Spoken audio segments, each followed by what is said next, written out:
Zoom has been finicky these last couple of days.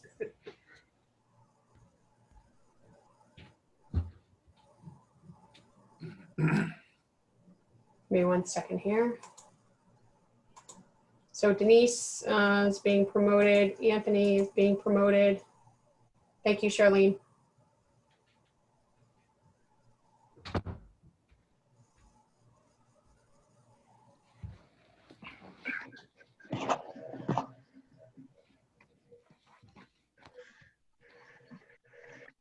I am here, but I'm going to turn my camera off for a bit while I finish eating. I apologize. It's okay. No problems, Denise. Mike was already in that club. I would have done that too. Okay, so I show that we're already recording. Just confirmation that other people show that as well. Yes. Okay, perfect. Thank you. So it looks like we have everybody in attendance. Let me call the meeting to order. It is 7:10 on September 10th, 2020. This is a meeting of the Economic Development Commission, specifically the Marijuana Retailer Subcommittee. Present on the line are all EDC members, including myself, Renee Deli, Sandy Overhead, Laura Parker, Mike Massini, Denise Luciano, Anthony Kolodacek, and Michael Toole. Additionally, as part of the subcommittee are Michael Units, the town manager, and Paul DiGiuseppe, the director of planning and economic development. Just so everybody is aware, this is set up quite differently. This is set up as a Zoom webinar. The reason it is this way is because while we do comply by the open meeting laws, we will have this meeting in an open format and the recording will be available afterwards. But the intent here is for discussion of the subcommittee of the two applicants that we have on the schedule for today. Any questions or comments that we will have will be directed to those applicants at a future meeting, and I will reach out to them separately to schedule that. So at this time, we'll continue on to our agenda. Again, the agenda item that we have is to review the RFI applications for the first and the second applicant. The first one is, hold on, I wrote it wrong in the agenda. I wrote it as Solar Therapeutics, but it is Solar Retail Norton LLC. And then the second one is Rose and Buds. So with that, first I will ask if there are any questions before we begin about process or information. The link was sent out in the agenda and several emails to the documentation. And thank you, Paul and Nicole, for getting that up on Dropbox for us. I think it was Dropbox, right? Just to comment, I wish when we did the RFI that we had said, don't tell us all the stuff that's in the state law, just everything in addition to that. I know, but it is, it's good information and just like reviewing them across the board. I thought it was, interesting to see them in different formats, and if nothing else, we're learning more about the marijuana industry. So I just want to mention too, just quickly on the agenda, I did include the anticipated schedule for our next meeting, which is scheduled for Wednesday, September 23rd, and then Thursday, September 24th, and Thursday, October 8th, just to have all of the applications that we've received in a format. So we'll continue to move forward with this schedule unless we have some other conflicts that arise, but hopefully we can get through this review process. So with that being said, Sandy, you know what I don't have, and I apologize because I would have sent it via email, but I don't have the finalized rubric that you guys were working on. Do you want me to send it to you via email or? Yeah, can you, actually, does anyone else have it? I got a nod from Laura. Oh. I do not have it. Maybe Sandy, do you have one of the emails where I have Mike and this group and Mike and Paul on to send it out? I don't know if we necessarily need it, but I think it'll be a good guide as we go through.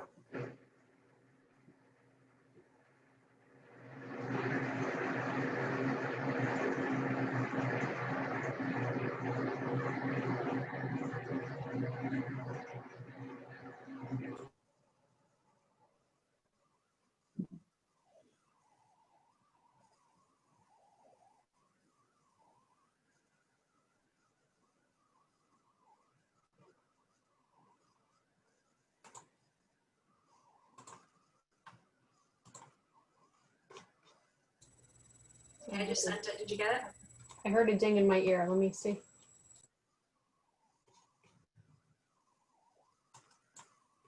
Yes. Yeah, let me just see if this link works.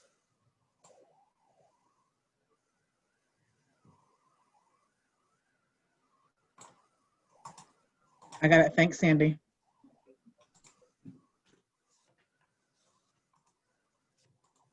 I'm working with the keyboard in front of me that isn't attached to my laptop. Thank you. Oh, now I hit something else.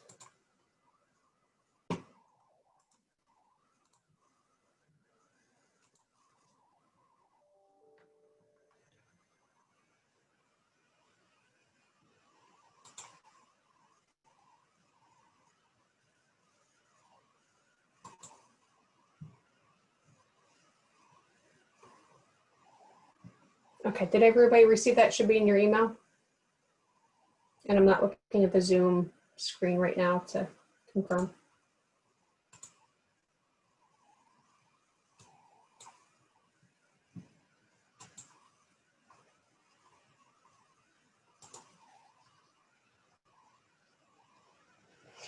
Okay, so from a process perspective, do you guys want to go through this criteria checklist, or you want to open it up for just general comments and discussion first?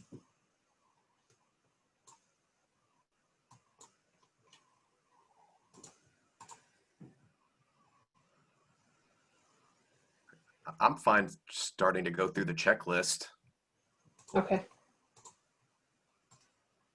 I'm going to try to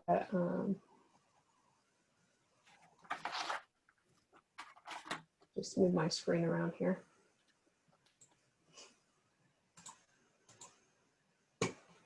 Okay, so these are, this is just for a recap for anyone who doesn't know, as we move through this checklist, this is the checklist that was on the RFI document that was posted online.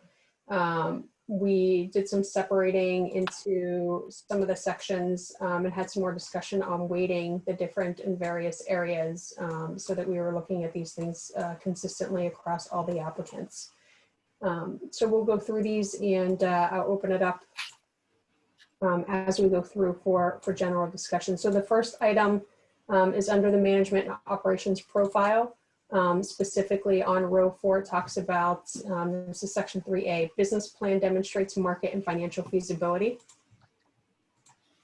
So if anybody wants to comment, let me just back up a second, I'm sorry. So in respect to Solar Retail Norton LLC, just for clarification, they are looking at doing business at 242 Mansfield Avenue. That is for those who are familiar with the town of Norton, the old mini golf course. The site plan actually, I think, shows the same site plan that we had when it was changed into that parking area that it's currently used for. But we can talk about that a little bit more. The primary person listed is Andre Arzumania. He is listed as the president, and then there are several other people who are listed as persons either having direct or indirect control, or the executive or advisor team, I believe it was called. So with that being said, comments on the business plan demonstrating market and financial feasibility. Sandy, do you want to give an update here? I don't see the criteria. Did we decide to go to 1 to 4 or 1 to 5 as we're rating these? 1 to 4, it's down at the bottom of the checklist. Awesome. Thank you. Okay, so just for those who aren't looking at it directly, a 1 does not meet expectations, a 2 partially meets expectations, a 3 meets expectations, and 4 exceeds expectations. We don't have to, I think, provide our rankings on here, but this is for your own documentation as we're going through the review. Certainly, if anybody wants to offer their opinion, they can do so. Okay, so for the 3rd time, I'll go into 3rd time's a charm. I'll start. Thank you, Laura. Sure. I graded them a 2. I found that the amount of startup capital that has been committed seems inadequate. $250,000 would buy them barely product for their first month of operations, based on the other 4 level applicants that we saw, level of capital is wholly inadequate for this operation.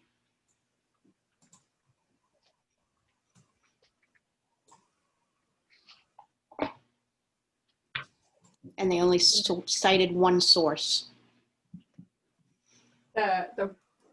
In respect to the capital, the one source from Bank of Rhode Island. And no, well, yes, that's where it is currently deposited, but it is coming from Conoco LLC, which is the agent of that is Andreas Nicholas, and he holds all directors and officer seats in that company. Does not specify what percentage of ownership he is getting for that investment in capital, which I also have a concern with. And that's it. It is literally listed as $250,000, which, as I stated, won't even buy them product for the first month, especially based on their numbers. Their numbers are very, very aggressive.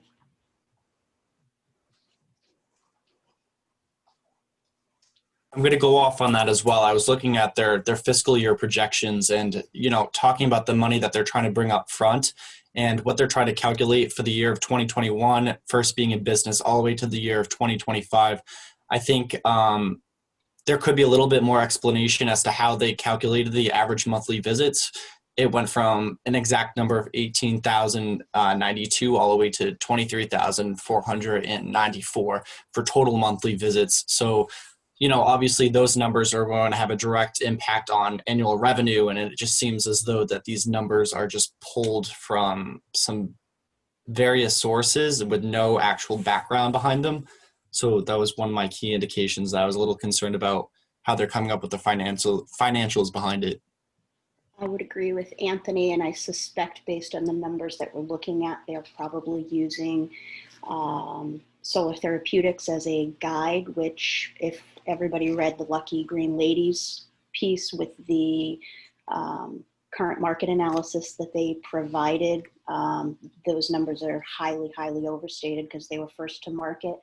They had basically no competition. They estimate the market will normalize here in the Massachusetts by 2024. So while they may see some, I think they were estimating if they could open in the next year or two, 2 to 3 times the normalization rate come 2024. There'd be some market saturation and leveling out, meaning there wouldn't be the exponential growth 2 or 3 times what we're seeing now. And it would be more of a, you know, maybe 10% year over year increase in revenue and sales, depending on how well they were doing.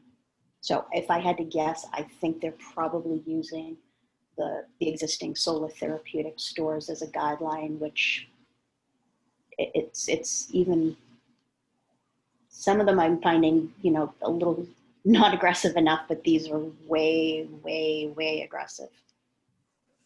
So we have questions. I'm going to just keep a list of questions. We have questions not only on the available capital, right? I was thinking the same thing. Like with I had questions on this particular one based on the licensed partner agreement, and I suspected kind of a similar thing that operating in partnership with Solar Therapeutics, that the product is probably coming from there, but you would still think that there would be some additional capital behind that. Yes. I probably have the most questions for this group in particular. Okay. And I have a substantial list of questions. Okay. No, which is fine. I'm gonna jot some down so that they're aware of the questions that are coming, so that they come prepared when they talk to us next. Mm-hmm. So not only from, just so I can recap what you and Anthony said, the available capital, I'm not worried so much about the percentage on this particular one. Their revenue projections, their customer projections, they're very, very, very high. Right, and I didn't see, and somebody correct me if I'm wrong, I didn't see any sort of reference to say how they obtained those numbers, if it was based on other Solar Therapeutics operating. Not mentioned, I looked for it. Okay, I did too, I just figured I looked at. So, all right, I'm happy to wait until we jump to the next criteria. Any other comments on that item? Okay, let's go to the next. Demonstrates an acceptable development timeline and ability to bring the proposed marijuana retailer to timely commencement. I'll open it up. I have some opinions on that.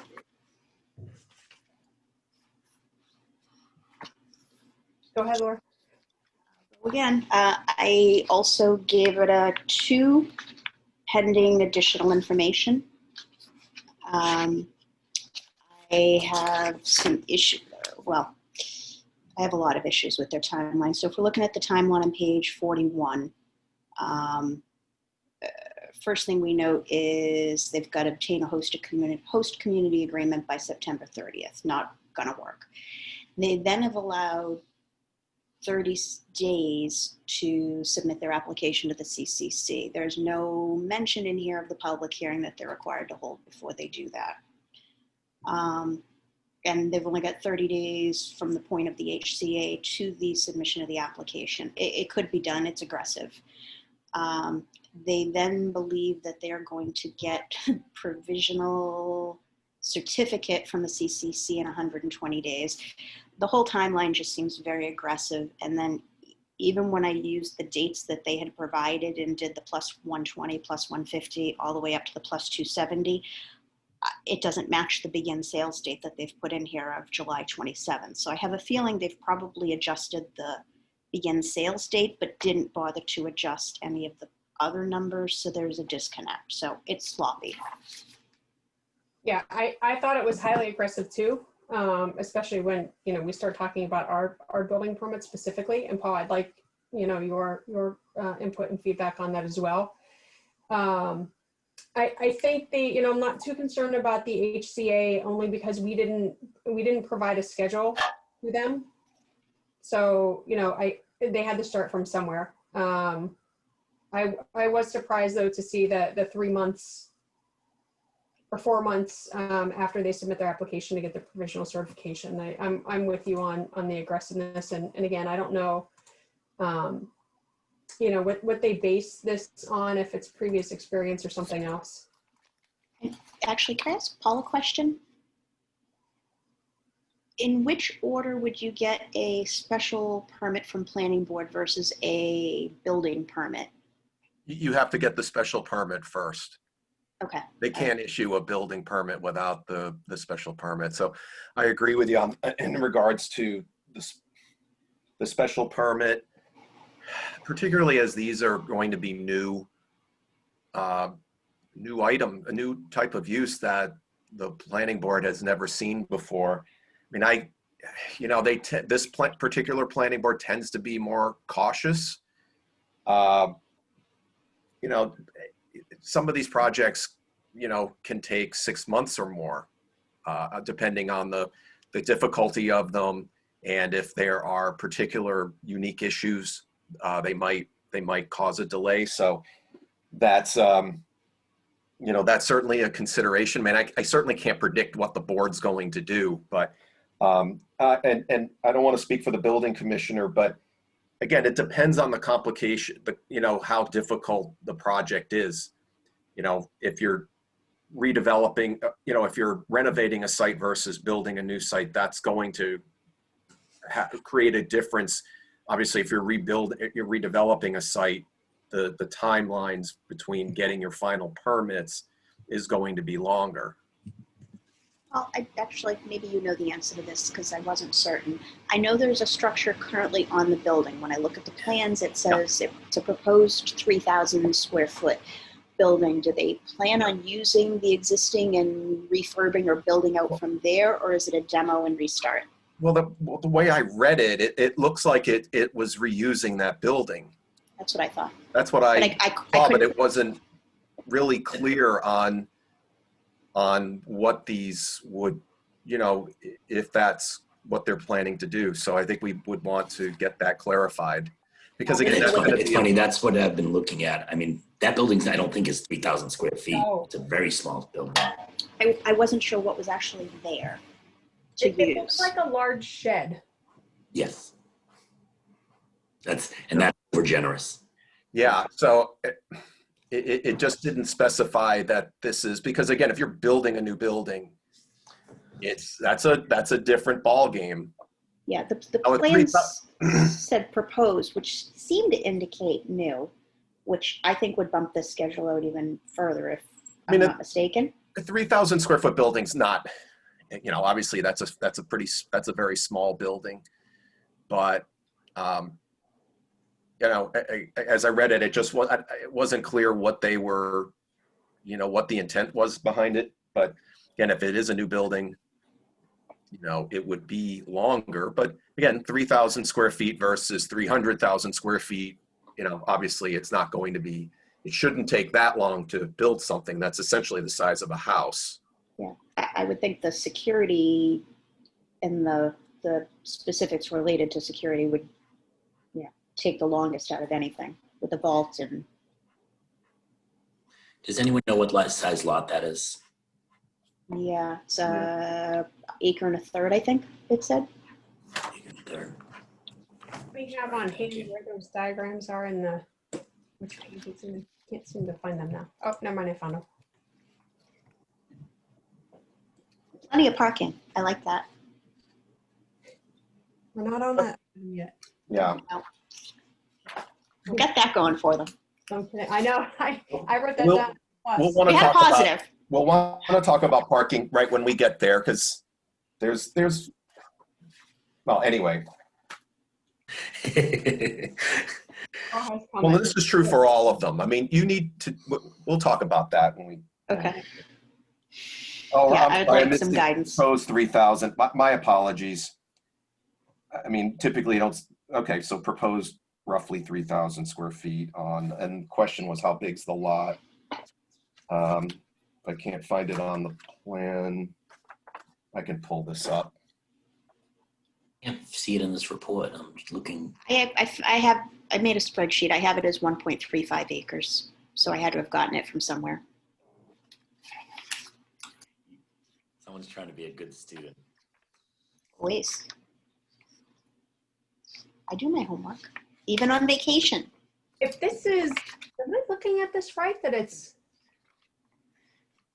one floor? Homework. Yes. Yeah. The plot plan on the far right shows 1.35 acres.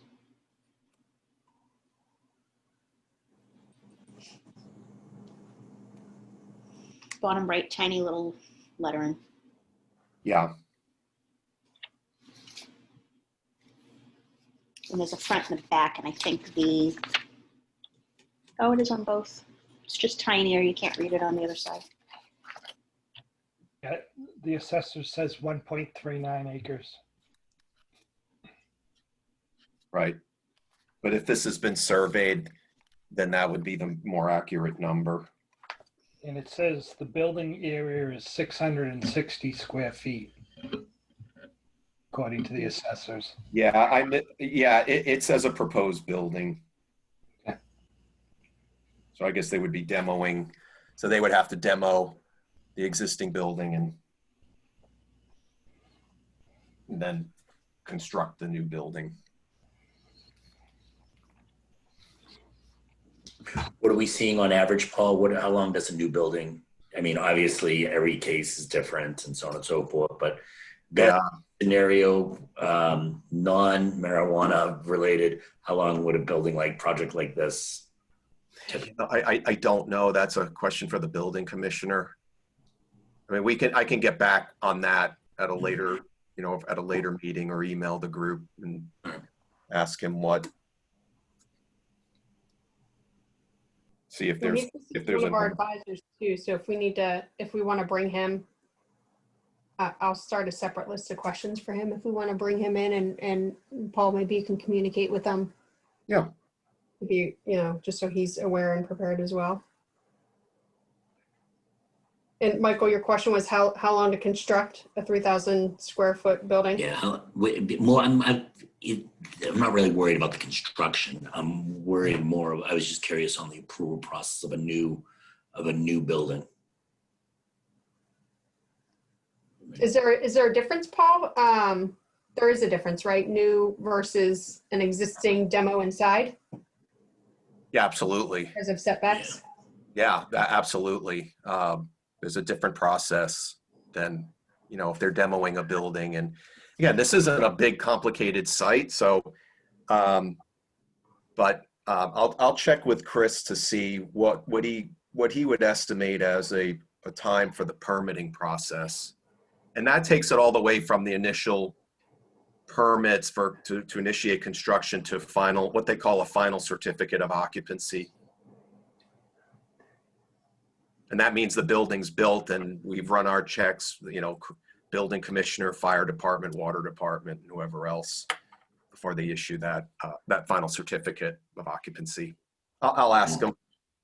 And if their projections were accurate of the number of people of 18,000 a month, that would mean that there's 600 people a day. I just counted the spots there. Even if you did the math on that, nothing, they don't have enough parking. If you just did the simple math of they're assuming 600 people a day. It's not bad. It works out to 55 an hour. But then you've got to deal with employees and they're very highly staffed. So you got to figure you're losing 10 to 15 spots for staff. But they at least have extra. I mean, they're better than any other one that I've seen. Mm-hmm. So. Yeah, and what did they say when we had conversations overall, right? It's like 2 to 3 minutes typically for people to go in. Yeah, especially if they've ordered ahead of time. I did not see I'm not quite sure all of the parking spaces that they've identified are viable. There's 2 or 4 of them in particular that I have an issue with, but I think the overall number didn't look bad. Again, if I can't speak up on that, this will be something that the planning board will look at, for whichever projects go forward.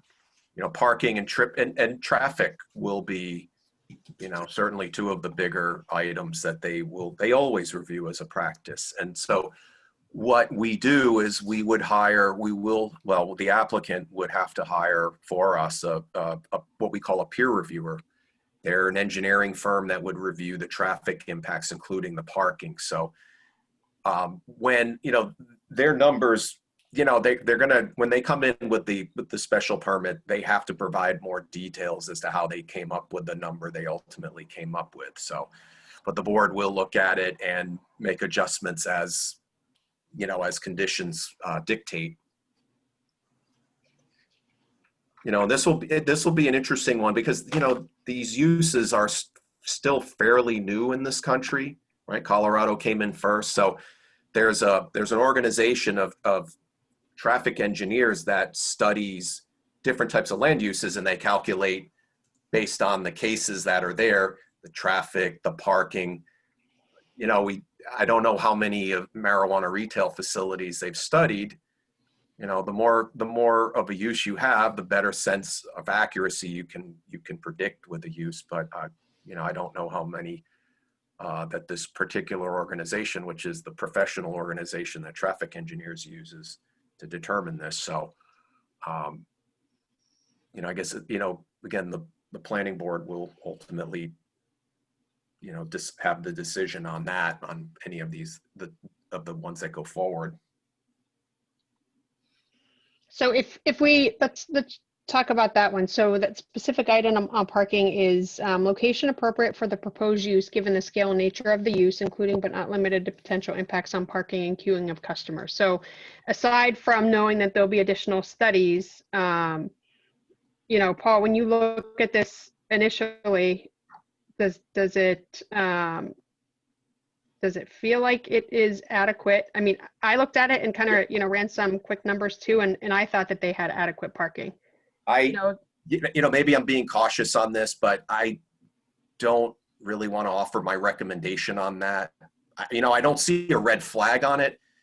I just, I deal with it enough that, I don't have enough information to make that call. I mean, this wasn't at a detail that we're used to seeing that would provide us information. None of them do, that they're going to show us that, this is the right number of trips. That's why, in fact, we always, we typically get a traffic engineer to peer review these things for us. Okay. In lieu of the traffic engineer, what questions can we ask them that would provide us with more information to at least, be able to rate this? Show us how they calculated the parking generation. Okay. Give us the methodology that they used.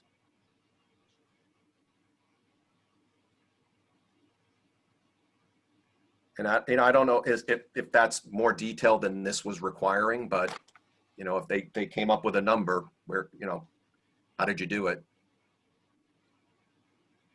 And I think I think I'd like to know who calculated it. Was it a trap? Do any of the applicants, they have traffic engineers that did that? Okay. So can we go back to their timeline for a second? Sure. Because that was the last issue, right? The second. Mhm.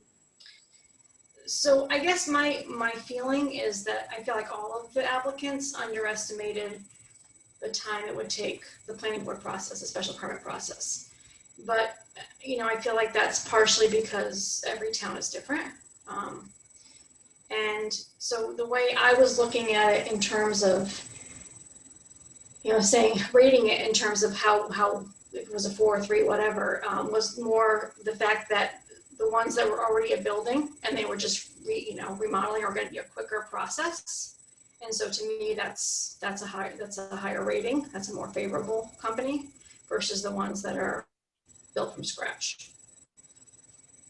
Or looking at issues like wetlands and things like that. If they don't have any of those issues, again, that's a speedier build, a speedier process. Yeah, I was struggling with the whole idea of what is our role here as EDC, and to me, our role is looking at, which is the most financially advantageous to us, right? And which is going to be going to bring in, and in terms of the income, which one's going to be able to bring that in the quickest.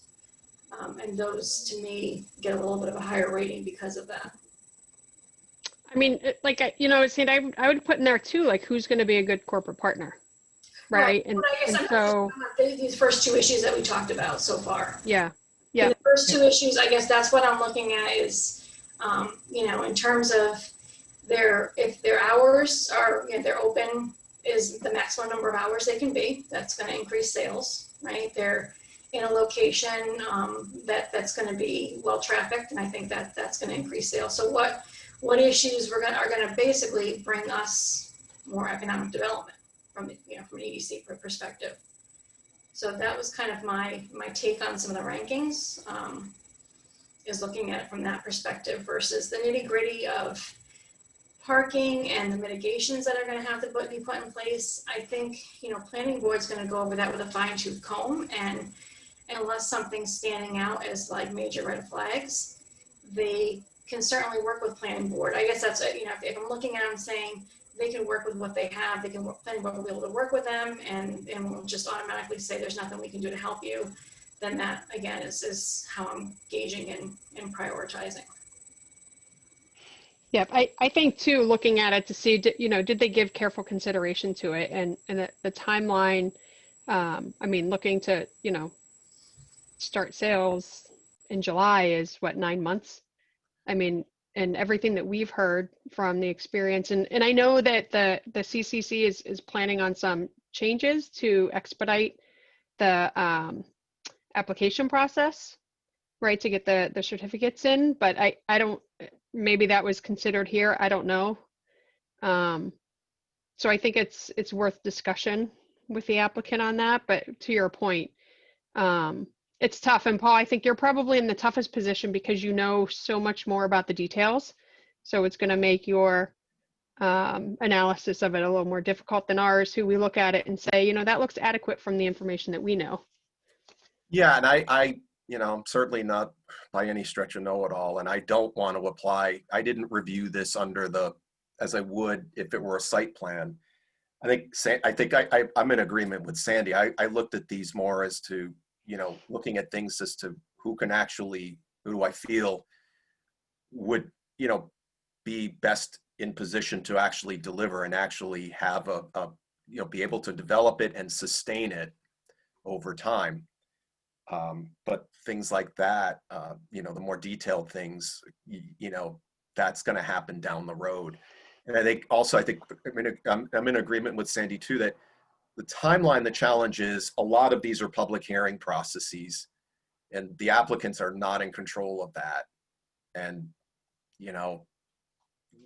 I Right. can't speak for the CCC, but planning board, they're not under, there are certain requirements we have to meet, but for timing, but that could go on for a while, or it might not. It's hard to predict, but the applicant doesn't control that. Mm-hmm. Hey, Paul, just on what you said, Laura, I can't remember. So in respect to the public hearing, you mentioned that they hadn't accounted for that in the timeline, right? To talk about the location itself. Was that something that needed to be done Yeah, before they apply for the HCA? No, after the HCA, but before they can start their CCC application. It cannot be deemed complete until they've completed their public hearing, and they have 6 months from the point that the HCA is signed. Okay.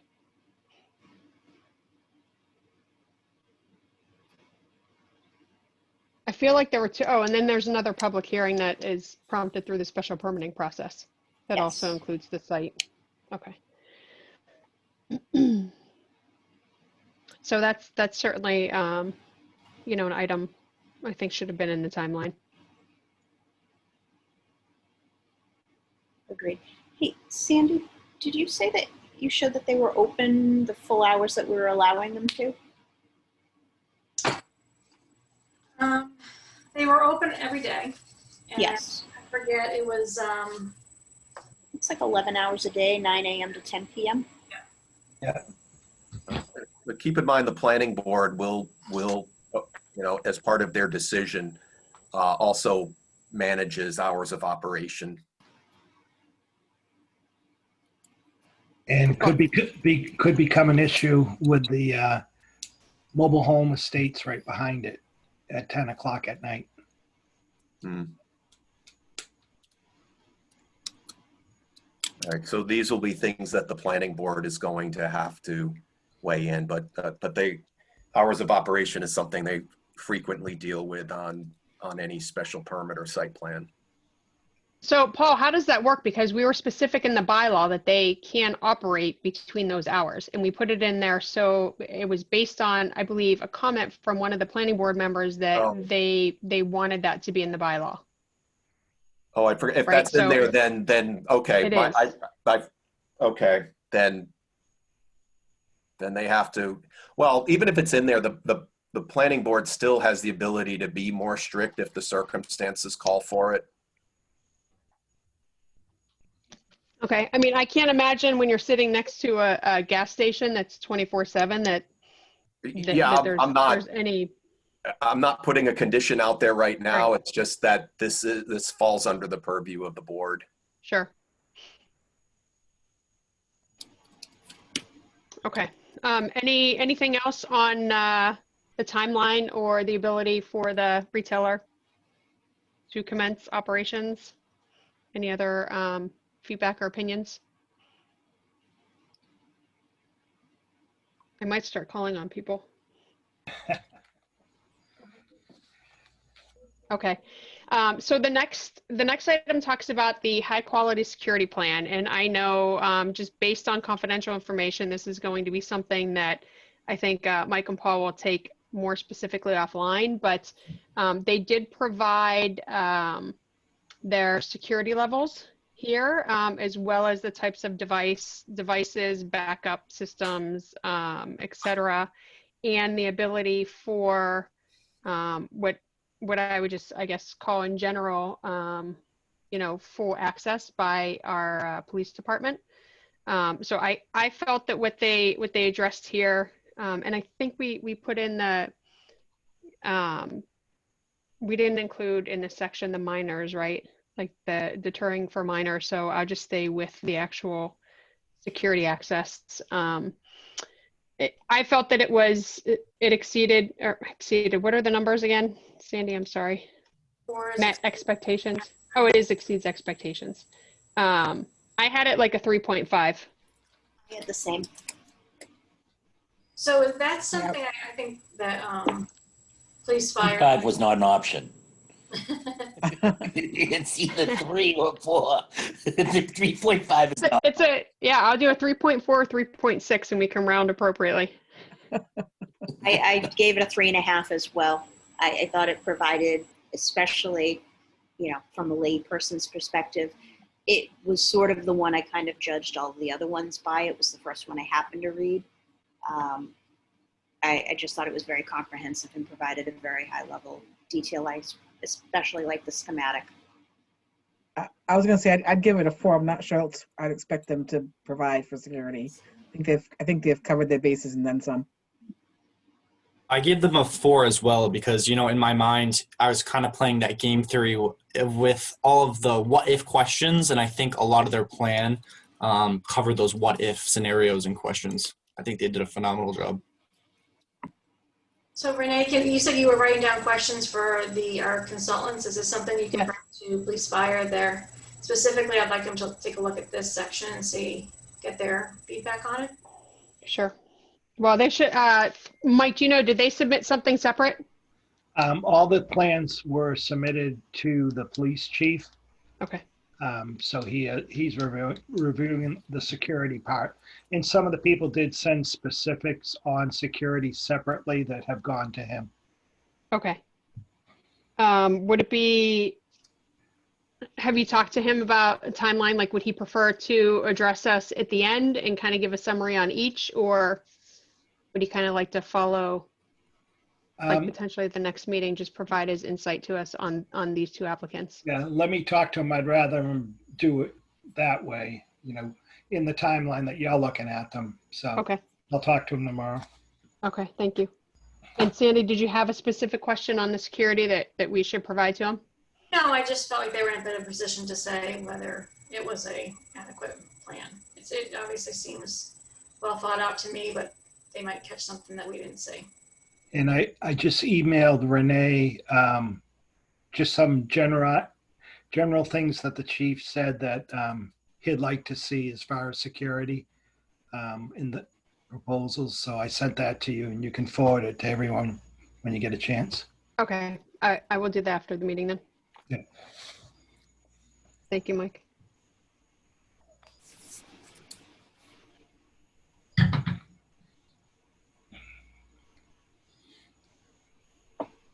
Okay.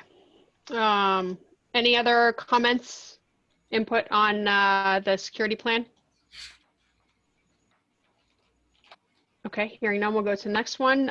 Presents high quality and well-formulated management and operations plans as it relates to personnel policies. Okay, Renee. Hello. Mike, is that you, Massini? Yeah. Can you hear me?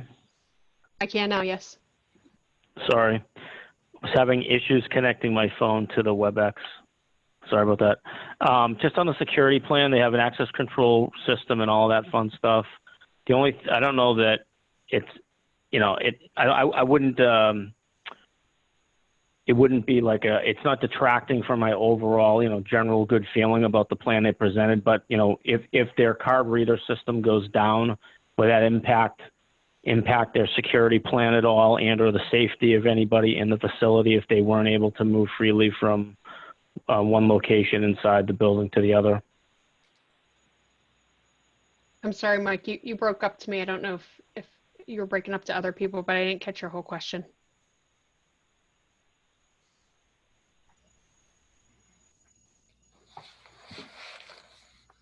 I actually heard it okay.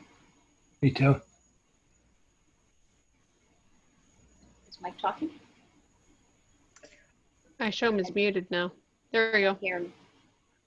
I heard it, but I'm not sure I understood it. If their carburetor Sorry, broke Kate. down? No, can you guys hear me now? Card reader. Oh, card Can you reader. guys hear me? Those carburetors. That makes much Hello. more sense, Laura.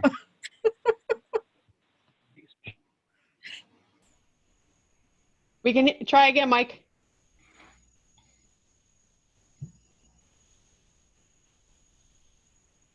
Oh, we just lost them. Okay, I'll repeat his question for everybody. It had to do with, he was concerned about basically if there was some sort of redundancy, if in the case of a power failure and the card reader, the power supply and the card reader went down, would people be trapped in particular areas? So they cited UPS on their, I thought their access control as well as their security devices and cameras. Let me search for that in here, and I can just, when he gets back, I'll reference that area. I know with Yeah, Renee, regards that to- was. Oh, go ahead, Laura. Oh, sorry. I know there was a, with regards to the alarm system, Mass General Law required a redundant, separate system that basically did the same as the first, but had to be through a different company. But I wasn't sure about the internal movement with the card readers granting access to various rooms. So, I mean, the way the card readers work is if the card reader itself has a battery backup and it has a local history, so they would continue to work. But it does say under the security access control that specifically for access control that the system has a UPS backup sufficient to keep the equipment operational. So the card readers are wired back to that system, and Define they would UPS. continue to work. Uninterrupted power supply. Thank you.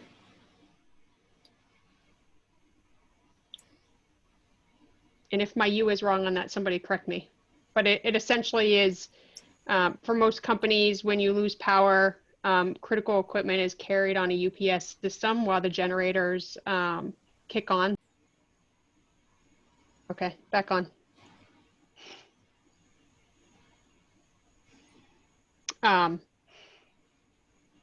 So that's what it is.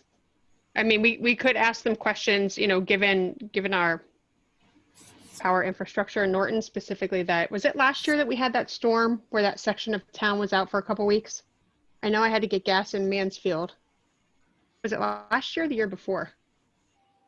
The year before in March. Yeah, it was like a weird storm and it, like they couldn't find the lines. So, you know, we could ask the question how long the UPS system is expected to last, to run. Because if it's not, you know, it has a typically it's probably a couple hours for something that size, but It should allow them time to get out of the room. yeah, I wouldn't think that would be an issue.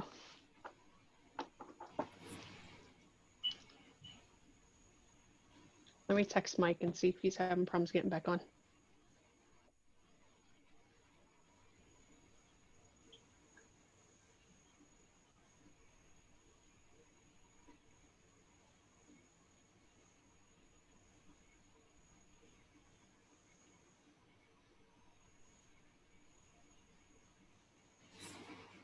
But I'm willing to jot down a question if we feel it's necessary.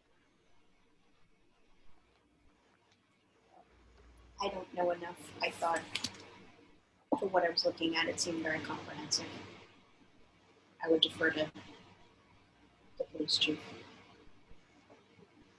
Okay.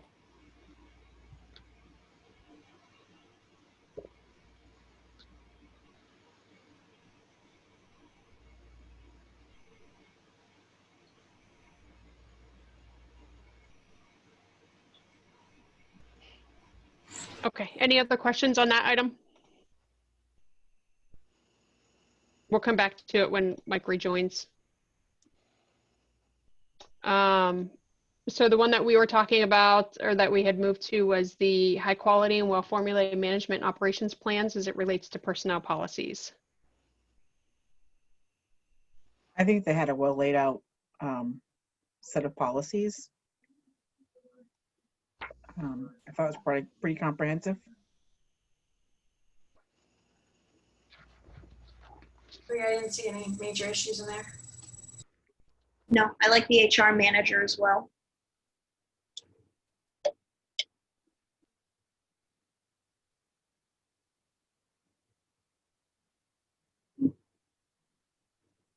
I think I might need to disconnect and reconnect.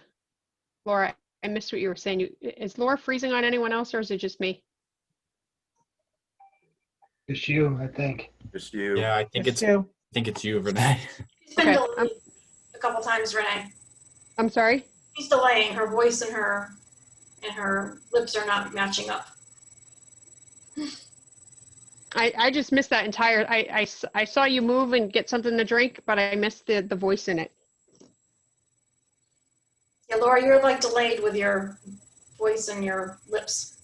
I'm hotspotted with we don't have internet down here, so I'm hotspotting my phone. That could account for it. Everything is going through the laptop though. I don't know how to improve it. I think if I did it through the phone, it's probably going to worsen. So just stop looking at me. I was gonna say it's live from me, Laura. Okay, I'm going to, I'm just going to disconnect and reconnect, guys. I'm sorry if you want to keep talking, please do. But I'm having a lot of hiccups, and I just texted to see if the kids were on anything, and it doesn't appear that they are. So I think I just need to reestablish my connection. I'll be back in just a minute. And Charlene, if you're listening, if you can promote or promote me when I come back in, that would be great.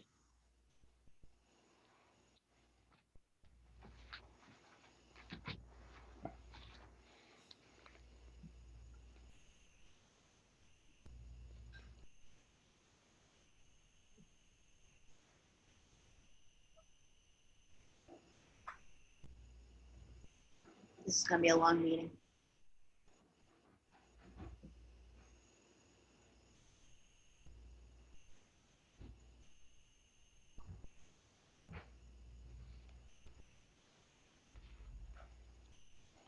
I'm back.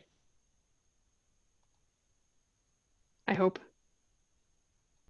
Yep, we hear you. Perfect. Okay, did I miss anything? You did not. Okay, Laura, can I ask you to repeat the last comment that you made? Because I think I missed the whole thing. I heard HR manager. Oh, yeah, I was going to say, somebody remind me because I don't remember what I said.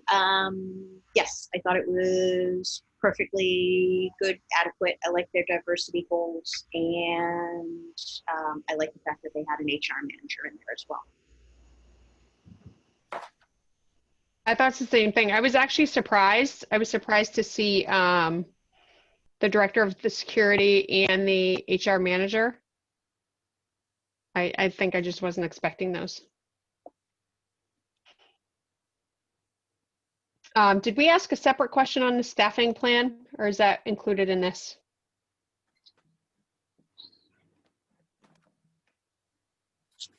There's a question with regards to down in the next section, 4D demonstrates develop proposal for full and part-time employment, anticipated benefits packages for employees. And then I also kind of considered the positive community impact. Some of them made specific references to giving Norton residents first opportunities and trying to take from that pool first. Or in some cases, I think even a couple of them had specific commitments to the number of Norton employees, with regards to diversity.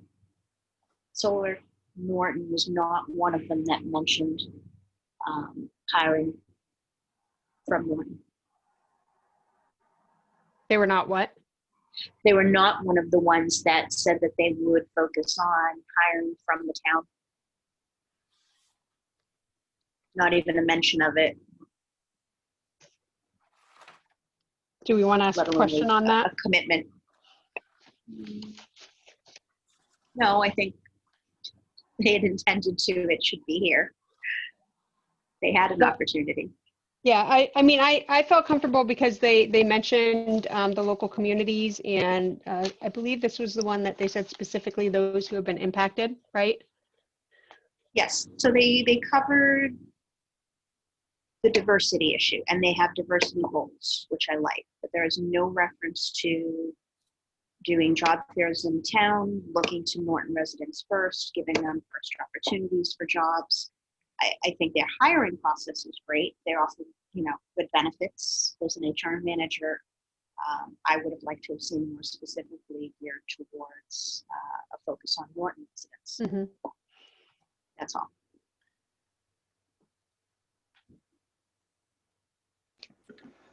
Renee, Yes. when you interview them, if you could just be sure to ask them, some of these full-time positions they're talking about, are they full-time positions strictly at this facility, or are they full-time positions that are being shared among their 3 facilities?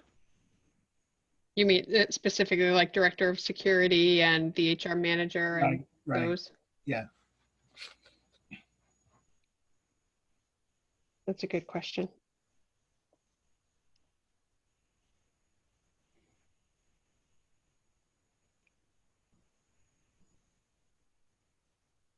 Okay, I have that one, Mike. Thank you.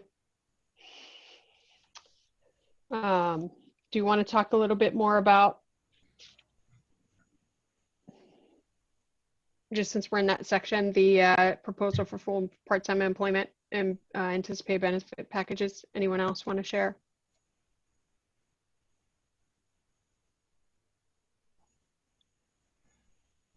I think it's good that they're offering health insurance.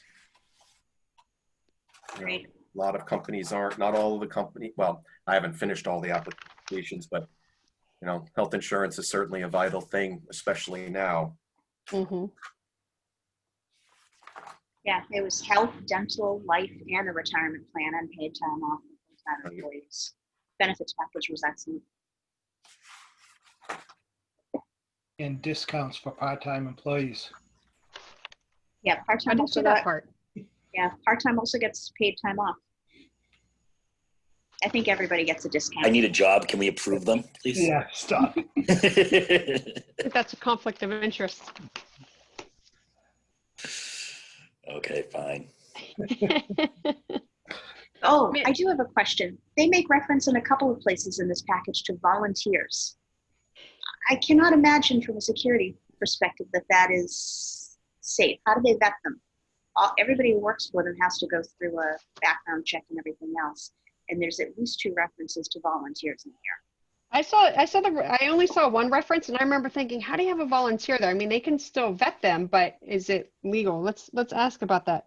Yeah, they're the only ones who mentioned it, and it didn't even say in what capacity they were volunteering.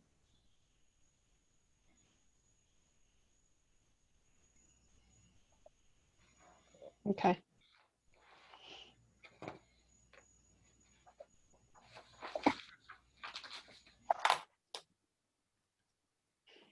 Any other comments on that section? Okay, so the next one is establishes a comprehensive plan to prevent diversion of marijuana to minors and or the illegal market.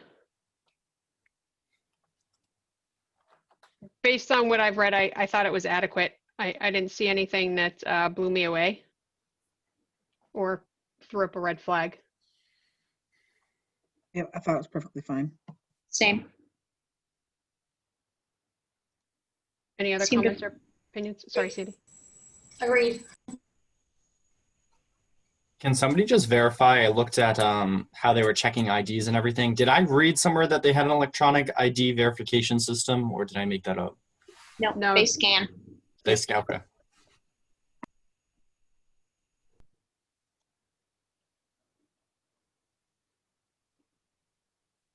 Okay, the next thing is presents high quality and well-formulated management and operations plans as it relates to marijuana storage, transportation, and on-site deliveries both to and from the marijuana retailer and delivery to customers. This is a big one. So it has many different parts. I thought the plan on the transportation and on-site deliveries was adequate. I had a question about delivery to customers because I don't remember us addressing this in the bylaw.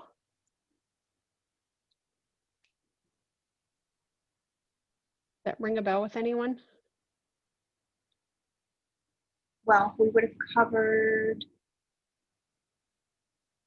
distribution. Would it fall into distribution?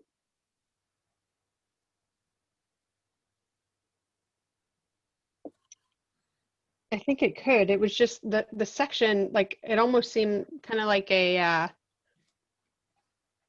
like, when I think of distribution, I think of like bulk or mass quantity, right? And when I was reading the section, I felt like it was individual, like, you know, hey, I'm going to call up now. I want, you know, a couple gummies and they're going to deliver it to me at 2 o'clock at my house. I don't know if anyone else got that sense. Yes. Well, interestingly, so they are not a social equity or a economic empowerment recipient or certified applicant. But they do seem to be potentially making use of contracting with one of them, and it looks like they have the option to use one of them as a delivery option. So the person with the delivery only license would buy their product from Solar Norton and then deliver it within the town. But it also looks like they may have the option to deliver it within other towns that have allowed the retail sale of marijuana, regardless of whether or not there's a shop open.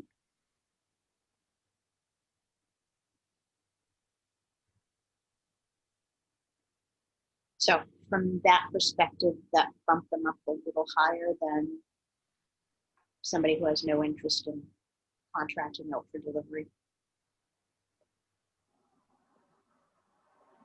Even the two applicants that we have that qualified to get a delivery license weren't they were sort of non-committal with regards to whether or not they were going to use that option, which I'm not quite sure why they haven't applied for a delivery license at this point and started working in that respect. Mm-hmm. Now, granted, the state has not yet approved any delivery only licenses, and there's still some regulations that are coming up for decision at the end of this month with regards to who can deliver, how long they have exclusive access to deliver. Yeah, my guess is maybe they're preparing for if they're able to someday in the future, having the language in here, but it doesn't sound like they were planning to do it out the gate. Unless I misread their application. Remember it saying that they didn't have immediate plans, but Right. they didn't rule it out. Knowing that the Massachusetts is looking at it right now might be why they're including it, but knowing that that's something that's on the horizon. The one question I have with regards to delivery is, so let's say they have the opportunity to contract out to a establishment that has a delivery only license. What I don't know what happens is, let's say one of the social equity or economic empowerment candidates gets online. They're supposed to have exclusive access to delivery. So what I don't know is if this particular company happened to contract it out to a third party, do they have to cease and desist at that point because the social equity or economic empowerment candidate should have exclusive access to the town? Do you feel like that's an issue that we should be concerned with, or an issue that the CCC will take care of? It's a question I would not ask these folks. I would probably ask, well, I don't know, I suppose we could. I had it down to ask the two other candidates who fit the delivery criteria if they knew. I have a feeling it's just very up in the air from what I've read. The delivery license only was not a viable option based on the way they had developed the regs, which seems like why they haven't actually issued, or there's nobody actually doing it right now. But Okay. there is a list in the queue that have applied for it. Yeah. How did you guys feel about the plans that they listed for the storage? of the marijuana I had and no transportation? concerns. Okay. Seemed satisfactory to me. No issues.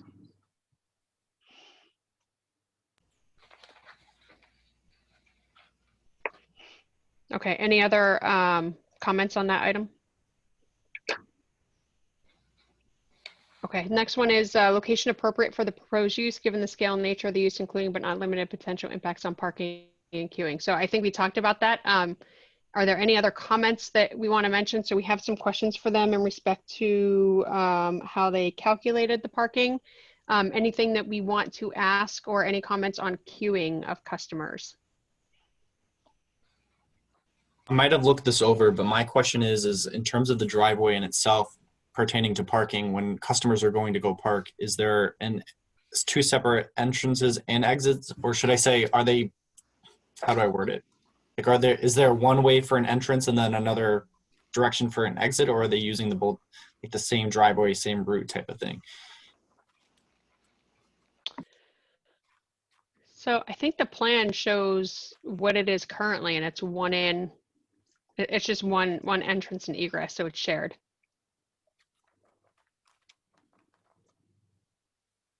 Do you feel, Anthony, that that should be different? Yes and no. I mean, again, it depends on how they calculate how many parking spots they need and how they're determining how many customers are coming in every single day. I mean, what Laura mentioned, the breakdown of, Laura, can you remind me of the number of how many per hour it would be? 55 to start. I think going in and out, and I think, between each hour, that's going to be a lot of traffic in a one shared. Well, I should also mention, I think those numbers are really high. That's what I mean. All right, so I don't know. It depends on what the numbers actually are and how they're calculated. Because if they are accurate, I'm slightly concerned with it. But if they're not, then I would say it's fine. And their plan on page 81 says that they'll work with the police department to develop a plan for crowd and traffic management.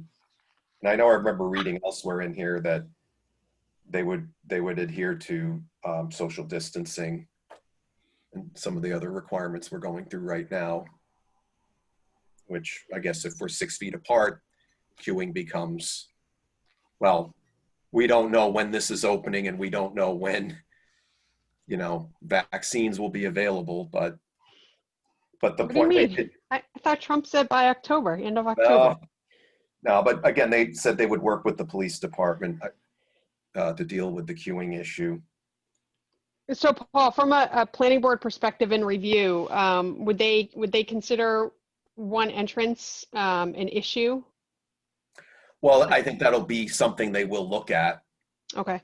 I think, that would be something that we'd want to work with whichever applicants go forward to see how, again, this is a use we're all going to have to get educated on, but we'd have to figure out the queuing aspects of this. Mm-hmm. If I'm not mistaken, the state's already given guidance on that, haven't they? You're not supposed to, retail stores are supposed to have one in and out if possible, like separate in ins and outs. Yeah, that's something we have to look fire code to. Certainly multiple entryways will have certain benefits to it. But again, this isn't a big building, so. And also, I'm sure it's all going to be addressed at the planning board level, but the state may not allow them to have 2 curb cuts onto the state highway there either. So that's something that have to be looked at. Yeah, so Anthony, I know with your discussion, I want to make sure I think it sounds like you were talking about both queuing of the cars coming in and then the queuing of customers, right? So certainly the queuing of cars will be a big issue. That's something because, and I'm sure the state does not want traffic backing up, nor do we want traffic backing right up onto any road, never mind a state highway. Right. So we would have to look at what patterns, there's a whole host of things that have to play into this, but that is something we would need to look at. But again, we would also, you know, also looking at the queuing of people, you know, we'll need to see their plan for, you know, people entering, you know, there's all sorts of, you know, I know there's more security here, so that wasn't really spelled out here, but they will have to work with the police. And so the police will have to advise the planning board on it, and we'll have to work with traffic engineers to determine how do we really prevent queuing up onto 140. I just want to acknowledge, Mike, I believe that you're back. I am. Can you guys hear me now? We can. You're loud and clear. All right. Sorry about that. No, that's okay. So, Mike, we moved on to a couple other items, but I'll pause on this right now. We were just talking about queuing of customers and cars coming into the location. You Yep. had a question back on the security plan. Yep. I had a few questions, but I wasn't able to speak. So is now a good time to ask them? Yeah. Let's take care of them, Okay. and then I think we're almost done Yep. with this anyway. Yeah. All right. Perfect. So on the security plan, they're using access control systems to go from one room or secure location inside the facility to the next. My question was, and again, I don't think that this is, you know, a demerit for their security plan, but just from a kind of a safety and soundness perspective, you know, what's their fallback plan if their access control system goes down? Do they still have the ability to move freely throughout the facility? Safety of customers, is that a concern at all? So that was really just sort of a question there. Okay, so yours is less about power, but if the actual access control system goes down, you want to know if they're going to be able to egress appropriately and if those doors are going to essentially fail secure so people can't get into restricted areas. Correct. Okay. Yep. Not a major deal. No, I'm just writing the question down, though. Sure. I know there was a fair amount of conversation just about the layout and the build on the property itself. You know, and again, you know, whoever they had it surveyed, you know, they came up with their plan where they're going to put their building and parking and all that. You know, facing the property from the street, there's that whole back kind of right corner of the property that looks like it's not going to be utilized or developed. You know, so if there's a question about parking needs to be expanded, you know, is that an opportunity for them to expand back there? Or it was hard to tell from the picture, or is that piece of the property not buildable because of conservation concerns, or, you know, certainly it was hard to tell by looking at that image. Paul, do you know anything about that, or Mike? Well, again, that's going to have to be reviewed more comprehensively, you know, through this, if I'm understanding his question. You know, those are things that, again, will go through the special permitting and site planning process to determine if additional parking is needed, where will it go? What about that back right Yeah. area? And Mike, maybe you remember, I mean, we recently just approved this for parking, right? So somebody had to do some sort of surveying on the property. I don't think there's any wetland issue there. I just assumed they were trying to keep a buffer between the building and the mobile home estates behind them. Yeah. That's something you'll have to ask. Okay. Madam Chairman? Madam Chairman? Yeah, go ahead, Michael.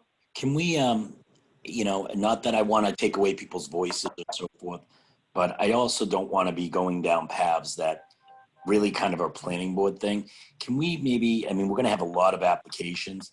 Can we try to focus on trying to do one of these applications? And this is the first one. We had some technical issues, 1 hour, like a 1 hour kind of discussion about each one, or I mean, and I'll leave it up to the group to think it's appropriate. But one of the things I don't want to do is I feel like sometimes we're getting a little bit in the weeds here. And that's just my thoughts. And I would throw it back to the committee on additional thoughts on that. My only thought, Michael, is this is a first time process for us. And if that means that we have to get a little bit into the weeds to feel comfortable with it, that it's okay. But I certainly understand the time and We started late too, so Yeah, we actually don't have too much more to cover. But no, I agree. I think that we'll get better as we go. agreed. And I just, Yeah, and because realistically, we could talk about this application for 3 hours, right? I mean, and that would almost cover the whole thing. And I think at that point we would all be, and we're going to have a lot of these applications, and there's going to be a lot of reviews and a lot of hours put into this. So that's just my thoughts. I think to add to the conversation too, I mean, obviously this is a well-detailed plan, and I know some of the others aren't as detailed, so I don't think it's going to bring up as many points. We can be more vague about it. So that's just my 2 cents, but I think that's why, we're really honing in on this one particularly, is just because it has so much detail. Yep, I agree. I think that's a good assessment, Anthony. I guess yeah, and Michael's point, though, I would say, though, that if we're all sort of in agreement that we think this is meeting expectations, we don't have any red flags, and we're not disputing, whether it's, I mean, maybe some people think it's a 3 versus a 4, but if we're all sort of in the general area in agreement, that we can kind of save the questions, write any questions down and save them for the next, or email them to you, Renee, if people have questions that they want to bring up the next time, if you want to send them ahead of time. Well, I'd rather get them on the call, Sandy, just so I can flip them out quickly, right? As opposed to wait to see if I get questions. But I don't think that we're going to have a lot. I mean, we don't right now. We have all of like 6. So Laura, can you just send yours to, like, as a list to Renee? Because you said you had a whole Sure. bunch. I do. I get a lot of them. And honestly, though, I mean, with regards to the proposal integrates into the overall goals of the town, I kind of looked at it as, is it good enough to consider a second round with acceptable answers to questions? And this fits that criteria. Okay, I so guess the questions that we have, like, going to determine whether you. Yeah, the capital question in particular, yes. The what? The capital question is troubling No, to but me. you said you have a whole bunch of questions. Are all of those questions ones that are going to influence your decision one way or the other, or are they just things that maybe are things need to be addressed later on at the planning board stage? They could, not even in the planning board, just the clarification, like the question, is this a tear down? Or nobody seems to know, is this a build or is this a refurb? That type of thing. Things that I need more information to kind of grade them accurately. yeah, so I have that under timeline. So anything that you think I didn't capture, just let me know and we'll put those in. Yeah, some of them are, would be, if I had them in front of me and it was a simple question, I may ask it, but it's not going to really weigh on my grading at all. The only thing that I see here that's troubling is the source of capital and the no documentation of who is actually going to be the owner or have the controlling interest of this company. They had Laura, I lost volume on you. I said the only issues that I have are with regards to the amount of startup capital that's been committed and the lack of documentation with regards to who's actually the owner and who has controlling interest in this operation. Okay, so let's get, I think is that in here? Is that one of the items? I mean, they had a section for it, but is that an item for us to rate? It's under, I would put it under financial feasibility. Well, and the operations, business management and operations plan. Okay, so that's our next item. So let's move on to that and we'll talk about it. So we have presents high quality and well-formulated management and operations plans as it relates to record keeping and maintenance of financial records. So they had a section on those who were had direct and indirect control, right? And they listed 2 people, I believe. No percentages. There's no percentage of ownership and no percentage of controlling interest. Okay, so we're looking for percentages. Yes. And this question more pertains to financial records going forward as a going concern, not necessarily the percentage of capital being committed. The one from earlier. Yeah. So Okay. Go ahead, sorry. that's okay. So with regards to just this criteria, it's perfectly adequate, seems comparable to others. For the record Oh, keeping, maintenance, and financial records? Yes. Is what you're referring to? Okay. Denise? So unless I'm missing something, the certificate from the Commonwealth of Massachusetts has Andre Arzumanian as the owner and manager, Mm-hmm. right? So I don't think Right. there is percent. Yeah, I they're, think well, the others work there, but I think he owns it. He's going to own it, It- right? but the guy that's putting up the money is not him. And the guy who's putting up the money is listed as having direct or indirect control. I want to know what percentage of this company he owns. By the VP. Yes. Okay. The guy's putting up money, he's not doing it without something. Can I just ask a question? I mean, we can ask the question. Is that in our preview?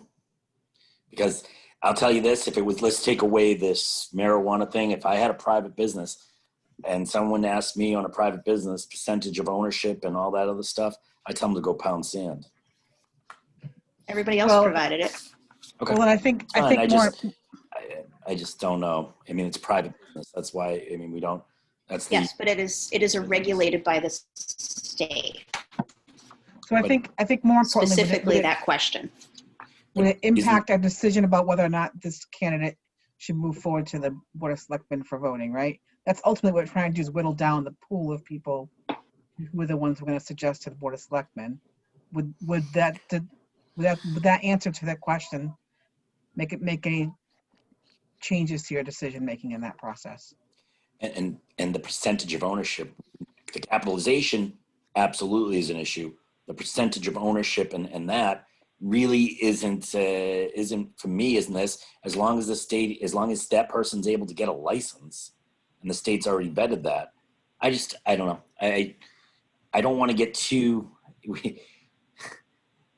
private business. I want to know if the guy Private putting up business the is still money private has, business. yeah, I want to know if the guy putting up the money has enough control over this company to sell it out from the guy who's bringing it to the table.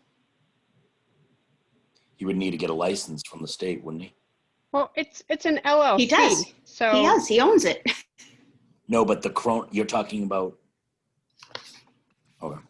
The vice president is putting up the capital. Right. He's the only source of capital for this operation, as far as we can tell. So is that a yes to Denise's question, Laura? This impacts your rating? That's Yeah. right? This impacts Yeah. you wouldn't recommend Yes. it if you didn't like the answer to that.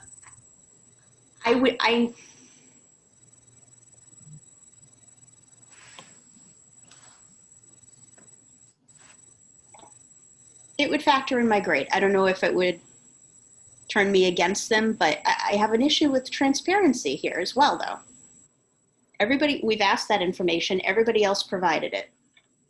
We have percentages somewhere? We didn't really specify that, did we? I thought it asked for the percentage of controlling interest. No, I don't think I don't have the list, the RFI with me down there here. I I have it. thought we just asked for the names, Yeah, we just the asked background. backgrounds.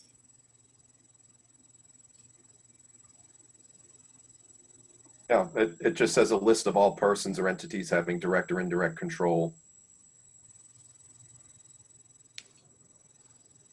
I So I do don't- understand. I do understand Laura's point, and I think it is a valid point, though. I mean, Yeah. I think for transparency purposes, that is pretty important. Are the other ones? I haven't read all of them. Are they all set up as LLCs? I haven't paid attention. Yeah, I think so. Exit 10's an LLC. Rosenbuds is an LLC. Off the top of my head, I don't think anybody was incorporated. I'm pretty sure they were all LLCs. Yeah, I don't think anyone incorporates anymore. Everyone's an LLC pretty much. Yeah. Lucky Green Ladies is an LLC. Exit 10's an LLC. I don't have the paper to read. I mean, let's just, I'll put it in there as a question, just for, purposes of time. If, that's going to weigh on your opinion, Laura, then let's put it in there. I mean, we didn't ask it. And if they say no, that they're not going to give it because we didn't ask it, I don't know that we can really allow it to change the rating. Well, I also have some information with regards to what I know the CCC is working on. And one of the questions that they're taking up on September 24th is whether actually this only relates to the social equity and economic empowerment. So it actually weighs more on the other two than on this particular one. So I'll stand down. I'd still like to know. Okay, we can ask. There's no harm in asking. Anything else on the record keeping, maintenance, financial records, flags, questions? Okay, let's go to the next one. Demonstrates prior knowledge and or experience in marijuana establishments, retail establishments, or regulated industries. I'll open it up and provide my opinion after. I think clearly satisfactory. They already have establishments, right? So Yeah. Great. Okay. Yeah. Well, it's important to note that this is not Solar Therapeutics. This is a different entity, and it's a guy who worked for Solar Therapeutics, and they'll use Solar Therapeutics as a advisor or partner, but this is not Solar Therapeutics. The management has prior experience. Yes, Yeah. agreed. Right. So, and I have that as a general question. It didn't, Laura, we lost your audio. Or maybe we heard it and I'm just seeing your lips move. Yeah, you hear it, but it's just to her lips Okay. a little later. So you just can't look at her. Okay. I'm going to stop because I'm looking at the spreadsheet and then when I come back, I see your lips moving, but I think Shut my video off. You don't have to do that. There we go. But I do have a question. It didn't really fit anywhere in this. I mean, I was thinking maybe it fit within, it's not really with the record keeping, but I want a clear explanation of what this licensed partner is and how that's going to, really how that's going to play out, right? Because it's funny when we read everything about the sustainability in there, they're referring back to Solar Therapeutics, but it's clearly not Solar Therapeutics. So I want some clarification on that. I don't know if you guys do as well, but I'd like to put as a question to them. I had a question with regards to do they think Solar Therapeutics has the output to be able to sustain them and 3 of their own shops? And if not, what is their intent? So with regards to environmental impact, that's when my question came in. I think it's good provided they're getting their product from Solar Therapeutics, but I'm not certain whether Solar Therapeutics has the ability to keep everybody in product, including potentially this new one. And it looks like they're also, this particular gentleman might be looking to go into Lowell as well. Renee? Mm-hmm. They obviously can answer that, but I would think Paul might attest with myself that seeing the size of their facility, I would think they would have enough product to In supply. Somerset. Yeah. What was that, Paul? It's in the facility in Somerset. They have, Okay. it's about a 70,000 square foot building where they do essentially everything under one roof, from growing, manufacturing, distributing, and selling. So that's a big development they have there. So, I mean, it's good to ask that question. But when we toured, we saw, what seems to be a pretty sizable facility for them to grow and do all the manufacturing ends of it. But it's also important to keep in mind right now, they've only got 1 retail open right now, and they have a provisional license. They should be ready to go on 2nd any day. And looks like they're starting a 3rd. So when they have all of their facilities up and running for retail, is there enough product? I'm assuming they are also wholesaling that, but again, it's just a question that's safe to ask. Perfect. I have it jotted down. Okay, so the next one is very similar. Management and operations team demonstrates prior experience in commercial cannabis ventures and other related experience in relevant fields. My only note on this one was there was somebody that they listed as, I have to find my note.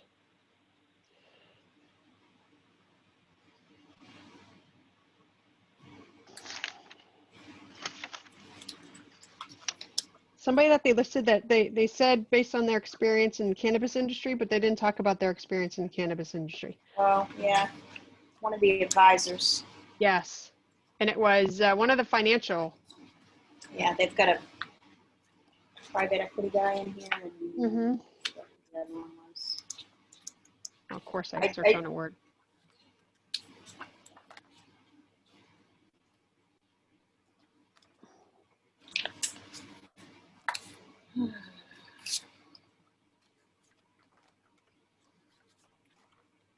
I don't know if we particularly care about that because it is an advisor, but I thought it was interesting that they said that they had experience in investments and the cannabis industry, but I didn't see any cannabis experience listed.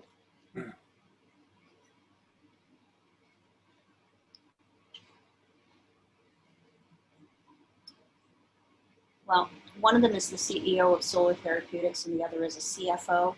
They do have what appear to be other outside sources of employment.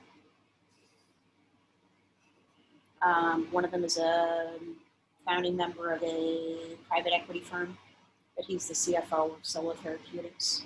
Yeah, I think that's the one that Yeah. I just missed that he was the CFO of Yeah. Solar Therapeutics. So, okay. Excellent. I'll cross that off my list. Any questions or issues? I mean, I think they're pretty high in that regard. No issues. The next one demonstrates knowledge and understanding of licensing procedures.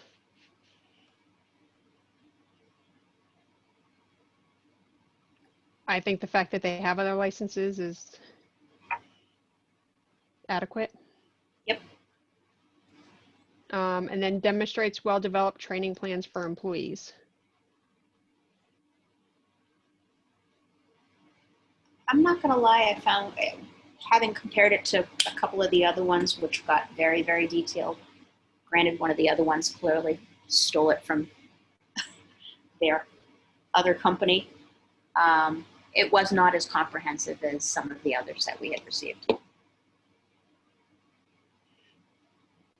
Any questions to ask on that, or just a general statement that it's not as developed? Just a general statement. But it's clear, you know, there has to be some because they've got a shop operating, so. Mm-hmm. And that shop is successful, so I would have liked to have seen a little bit more in here, but I don't think at the end of the day it would affect my decision. Okay, anyone else? Okay, the next section is a plan for positive community impacts. The first item is demonstrates a well-developed plan for ensuring the protection of public health. I found this section to be adequate.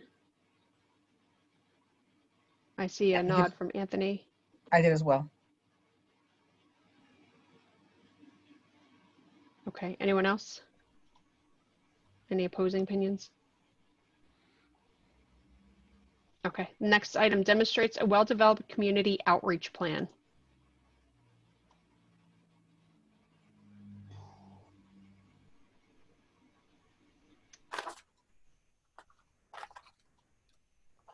I mean, I think it's pretty sufficient. They outlined basically the things that we had talked about in our previous meetings in terms of the agreement.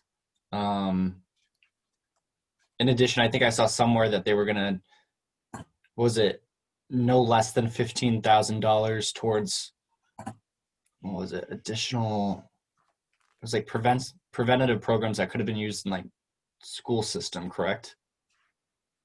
It was for drug awareness and something else. Yeah. 15 towards substance abuse and mental health, Yeah. 15 towards a charitable contribution. They had made a, I think, a scholarship fund recommendation. They also agreed to train one of the police officers in advanced roadside impairment, which I understand is costly. I think that's pretty generous. So, you know, Laura, I just realized in this section under the community outreach and searching it, the first thing that they list here is talking about before submitting to the CCC that they'll submit documentation and hold a community outreach meeting. While they didn't put in the timeline, they did address it here with the notice and everything. Yep. I actually forgot that that was in here. Yeah, no, it's there. It should be in the timeline, and you know there should be a time frame associated with it because it does have notification requirements. It definitely impacts Okay. the overall timeline.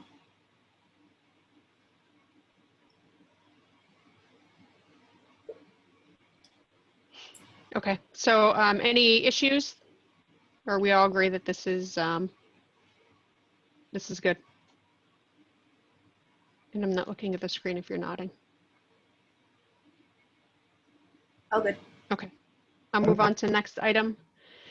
Demonstrates a well-developed proposal for environmental sustainability and sourcing of retail products and within the overall operation of the marijuana retailer.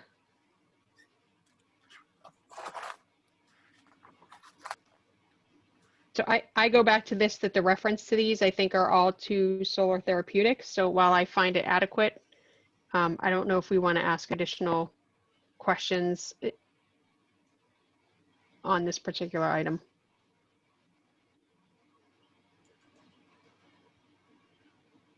Yeah, I didn't have any issues with anything they presented. I thought they were one of the better ones in terms of their plan here. Sandy, I'm sorry, I missed the first part of what you said. I said I didn't have any issues with anything they presented. I thought they had a well thought out plan and clearly a priority for them, and it's definitely more so than some of the other proposals.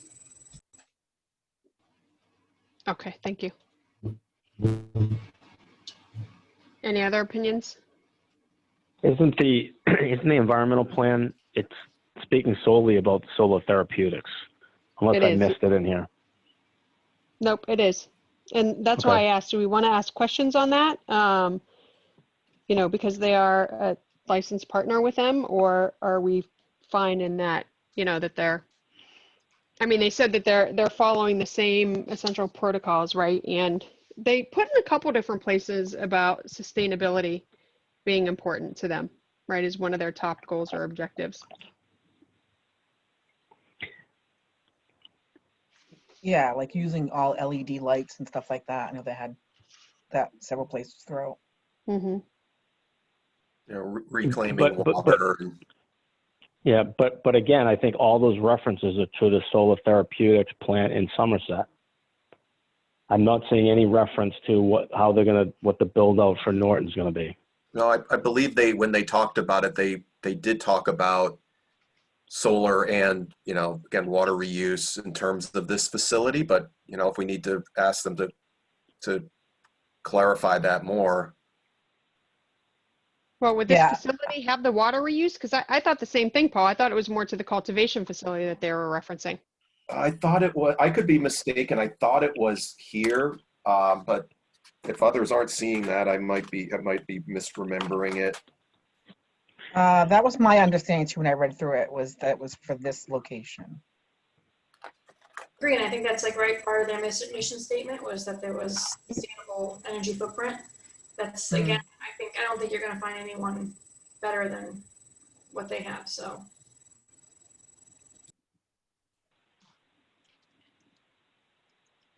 Mike, do you want to ask any detailed questions?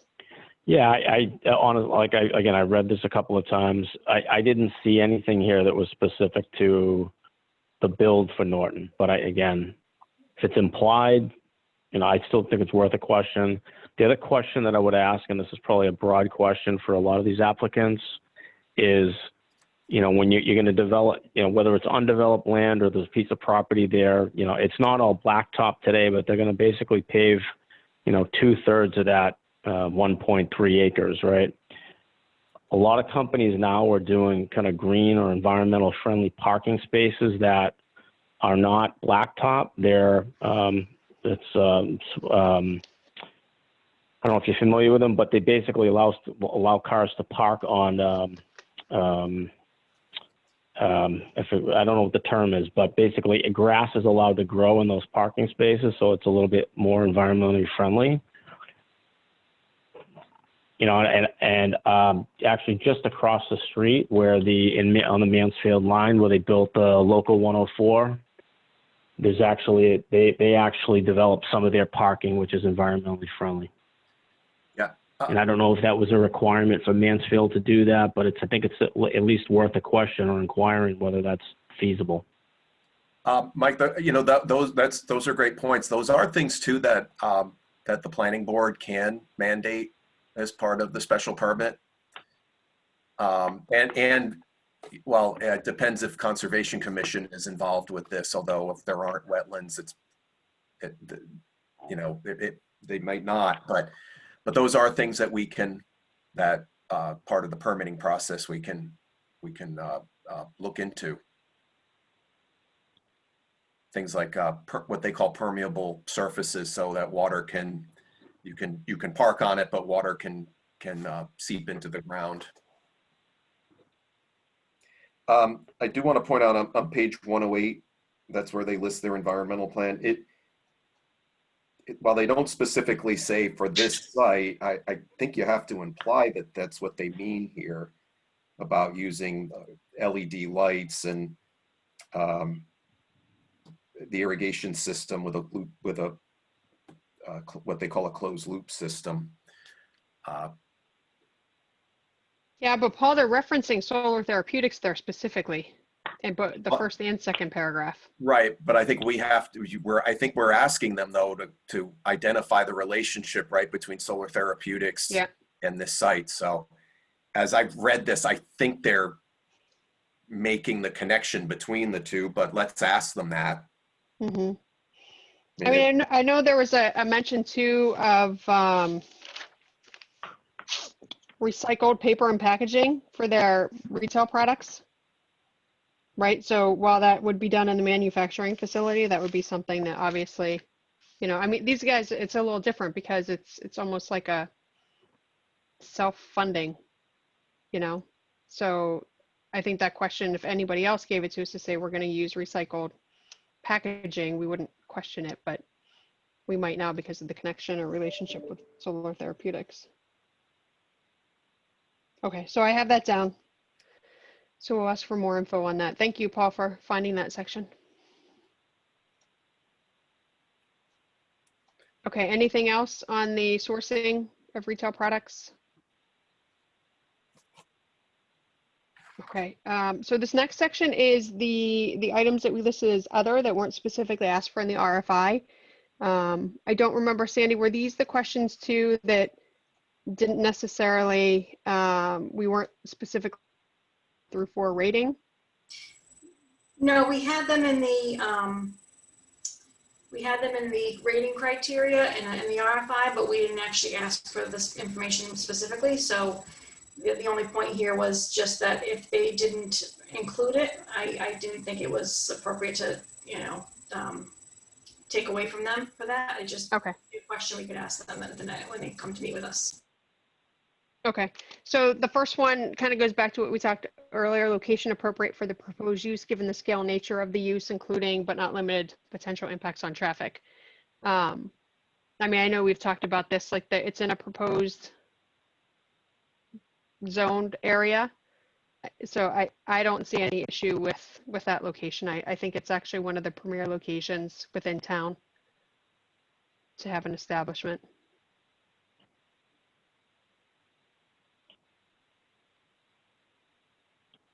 Hey, Paul, this is maybe a question for you. While I agree with Renee, I think it's a great location.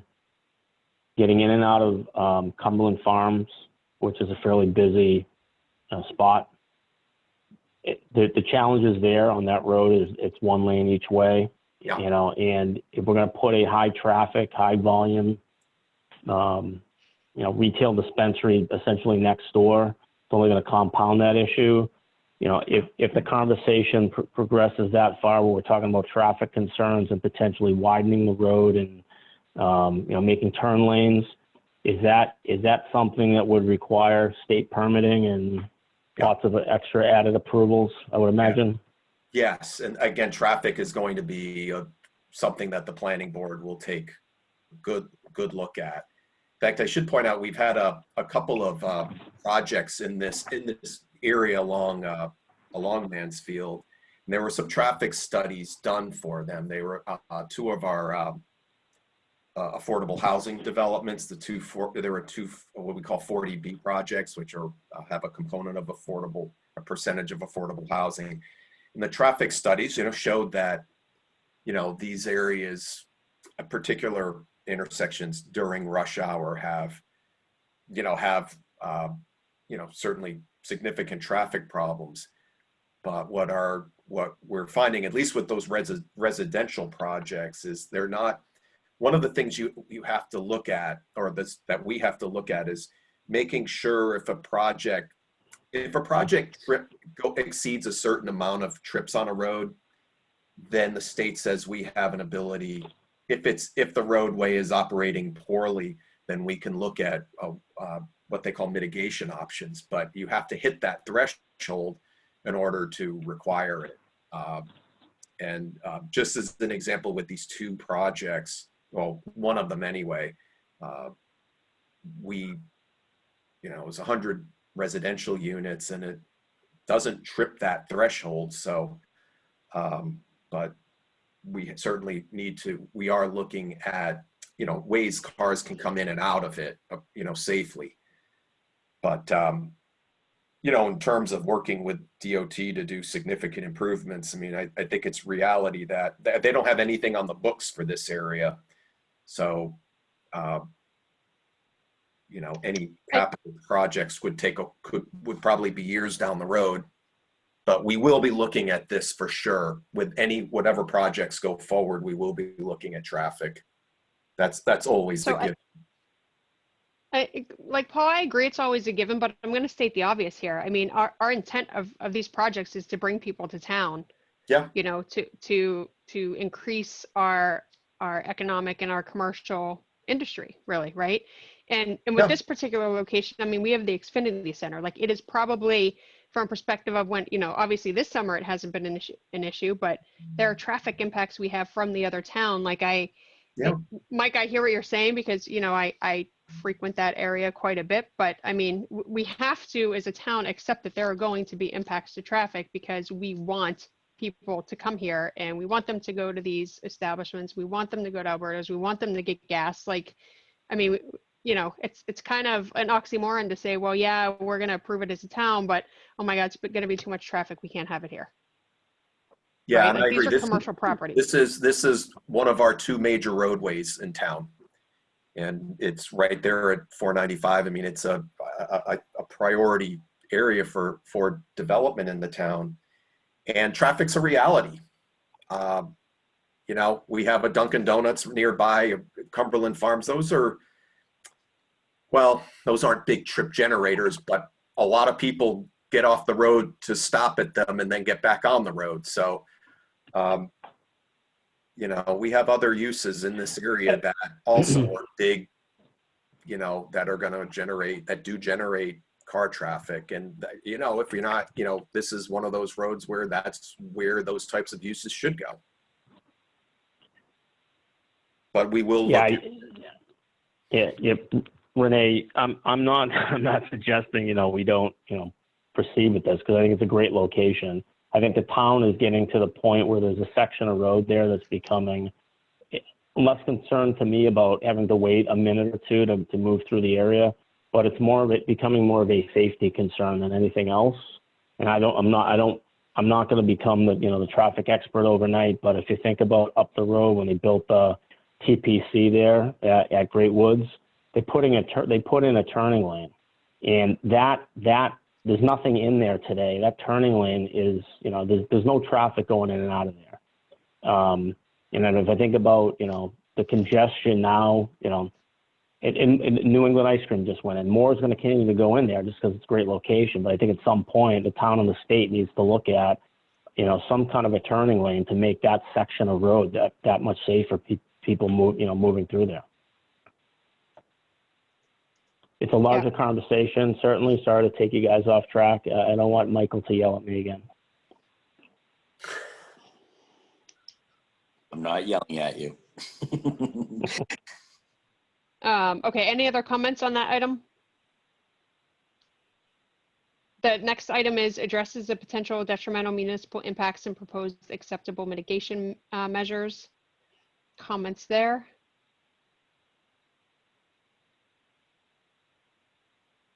I thought it was fine. I would have, a few of them had offered without prompting to do traffic studies. So I can't fault them for it. We didn't ask them to. It's not expected of them. But for the location, it's probably going to be needed.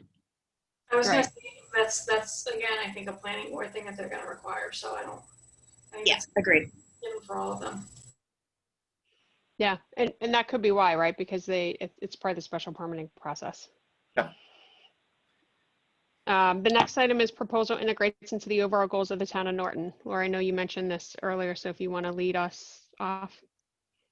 I just had a hard, I just was, again, it was a vibe. I had to give it a grade, and it was hard giving it a numeric grade because I have questions.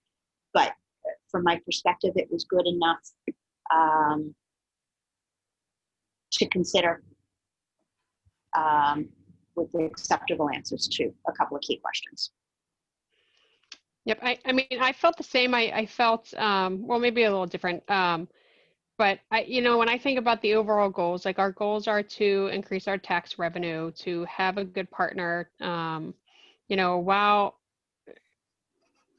I think that their numbers might be a bit inflated, those aren't far off from some of the other numbers that we've seen.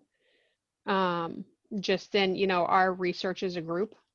So I think that, and I really think this question too, like I think the HCA kind of helps frame a response, because the HCA I think really, looks at those things to make sure we're looking at good corporate partners and, having those, I don't want to say mitigation measures because they're not mitigation measures, but, ways that they're involved in town, whether it's financially or otherwise. So that was my thought. Anyone else? I would just, add to what we were saying earlier, that this is, we recognizing there were 3 proposals in this area, so it's not specific to this, but this is an area that is a pretty important commercial area, an economic development area. So, this is whatever ends up, if there's a project that goes in this area, I think it's beneficial to an area that right now still feels like it's underutilized. Mm-hmm. Yeah, definitely. Any other comments? Okay, the last item is about the social equity applicant, and they have stated that they are not a social equity applicant, so it's not applicable for this particular one. Seeing that it's 9 o'clock, I don't think that we're going to have time to go through the second applicant, so I think we just move that to the next meeting, and then we'll see how those go. I can keep one on. We can go with applicant 2 and 3 on the next meeting, and because it seems like we want solar therapeutics back, so we should probably continue, have them up first, ask the questions. I'll shoot an email to them with the proposals. If there are any other questions that you think I didn't capture, send them to me. I'll probably get that out in the next, probably by tomorrow. Unless anyone else has any different opinions, but I know we set this from 7 to 9 for the first meeting.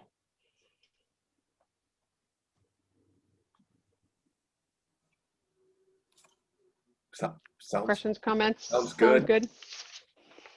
Okay, and I apologize because I know our second applicant has been listening in based on the attendee list. But we will have that review process next week. Okay, anything else under other business? Anything else to discuss? Okay, our next meeting scheduled for Wednesday, September 23rd at 7 p.m. The expectation will be that we have the first applicant in, I keep forgetting their actual name, Solar Retail Norton LLC, for discussion, and then we will move on to the review of applicant 2, and hopefully we'll hit applicant 3 at the same meeting. Okay, and if there's no further questions or concerns, the chair will entertain a motion to adjourn. So moved. Second. Who hit that second? Was that Sandy? I think I Laura heard and I tied on that. Okay. I'll get It's Laura so on that much fun. I'm always the staff person. I can't make motions as a staff person. Or Well, At this now you're rate, I would fun to probably be- take that. But you're in the subcommittee now, so I'm going to ask. But I think we just lost Mike. Did we lose Mike? Yeah, I guess he left. Okay. You heard the well, motion and took off. Yeah, he's like, I'm getting out of here. So, hey, Paul, I'll ask you for your vote to adjourn. Yes. Okay, Denise, Yes.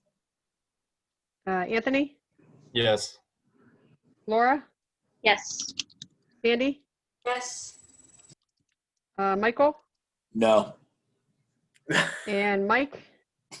Yes. Did I miss anyone? I also vote yes. So at 9:07, we are adjourned. Thank you guys for your time and discussion. I do think that we'll get better at this as we continue to go, but I appreciate all the input. Okay, take Thank care. you, Renee.